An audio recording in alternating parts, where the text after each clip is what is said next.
When school starts next month, school nurses are going to be the eyes and ears, hopefully, of illness at your kid's school. But with mounting concerns about students and coronavirus, what exactly are school nurses going to be looking for?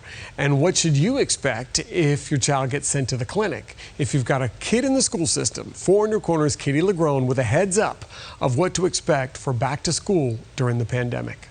Ask any school nurse about going back to school. It's going to be an extreme challenge for us. Part of this is the fear of the unknown. The unknown of what's to come when you put thousands of students and staff together on a school campus during a health crisis the state has yet to get control over. We will see illness in our schools when we open them. Lisa Kern, supervisor of health services for the Pasco County School District, is in the thick of preparing for what's to come.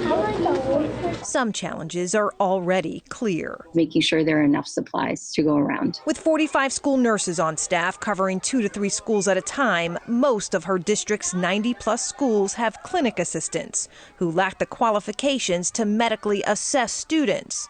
Regardless, her edict this year: any kid with symptoms that are on that list from the CDC will be excluding from school, period. We're not going to take any chances. It's a guideline adopted and recommended by the National Association of School Nurses. Do you expect that more children will be sent home than ever before presenting with common symptoms? I do, because school nurses will proceed with an abundance of caution. Which means students sent to the school clinic with even a cough, stuffy nose, or sore throat will likely be isolated and sent home.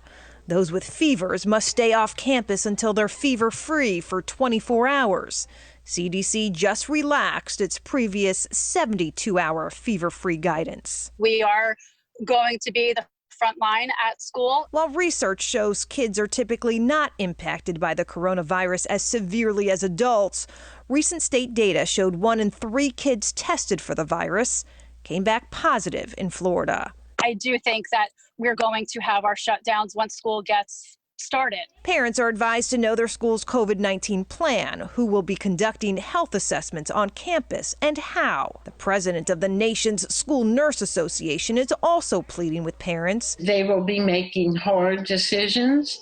They will be making decisions that families are unhappy with. It's a time for us to ramp up our kindness, because we're about to face a difficult moment.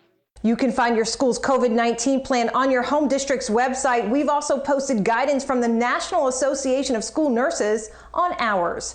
Katie LaGrone, Fox 4 in your corner. So here is the rebound rundown on what you should expect from your school nurse as the students head back to school next month. School nurses are going to be taking a no chances approach, as you heard, if a child is sent to the clinic with just common symptoms of the coronavirus. So it means you should expect your child's going to be sent home if the kid has an unexplained headache, a sore throat, or any other common symptom. If your child has a fever, as you heard, the child will not be able to return to the school campus until those symptoms resolve and he or she is fever-free for at least 24 hours.